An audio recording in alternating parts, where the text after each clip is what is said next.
لوی لیکوال او د پښتو ژبې نوموړی لیکوال نصیر احمد احمدي وفات شو.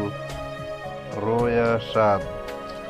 د هغه په اړه به تاسې شاید ځینې داسې پښتانه لیکوال وي چې د هغه له ژونده به نه وي خبر، خو زه فکر نه کوم چې څوک به نه وي خبر، ځکه چې احمدي صاحب یو دومره مشهور لیکوال و چې د پښتو تر ټولو لوی لیکوال ورته ویلی سو.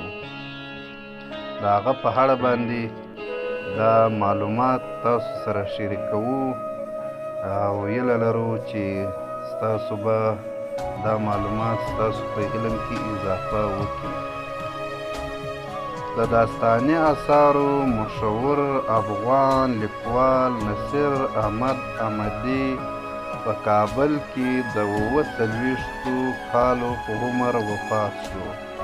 نوموړی له نږدې 2 اونیو راهیسه پر کورونا اخته و او نن یې د کابل په یوه شخصي روغتون کې ساه ورکړه.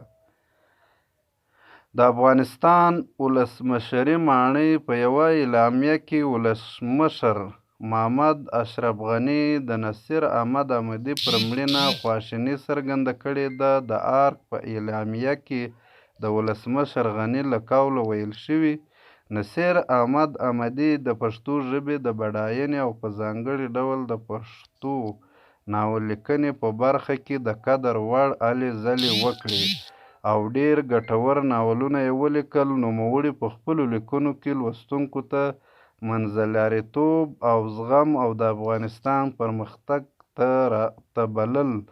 مړینه یې په پښتو ادب ته لویه ضایعه ده. نصیر احمد احمدي په داستاني اثارو کې د ځانګړي سبک لیکوال و چې په خورا لنډه موده کې یې د سړه سیلۍ، مینه، د واورې سړی، بوډا او د لیوانو پلونه، رڼا، زرو، ججو، نیکه، بغدادي پیر، یوه خبره درته وکم او پټان په ګډون ګڼ شمېر ناولونه، د لنډو کیسو ټولګې، ژباړې، ژوندلیکونه او نور داستاني اثار ولیکل. د غڼې ځاله د نصیر احمد احمدي وروستی ناول و چې پر کورونا د نوموړي له اخته کېدو څو ورځې مخکې یې چاپ شو. د افغانستان علومو اکاډمۍ د ښاغلي احمدي پر وفات ژوره خواشیني څرګنده کړې ده.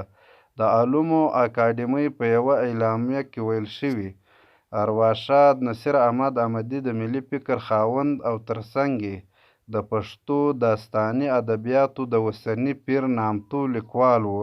په پښتو ژبه کې یې په طول پوره لنډې کیسې او ناولونه پنځولي وو. هغه د معاصر داستاني ادب یو سرلاری لیکوال و چې مړینه یې د افغان وطن لپاره لویه ضایعه ده. د غڼې ځالې د نصیر احمد احمدي وروستی ناول و چې پر کورونا د نوموړي له اخته کېدو څو ورځې مخکې چاپ شو.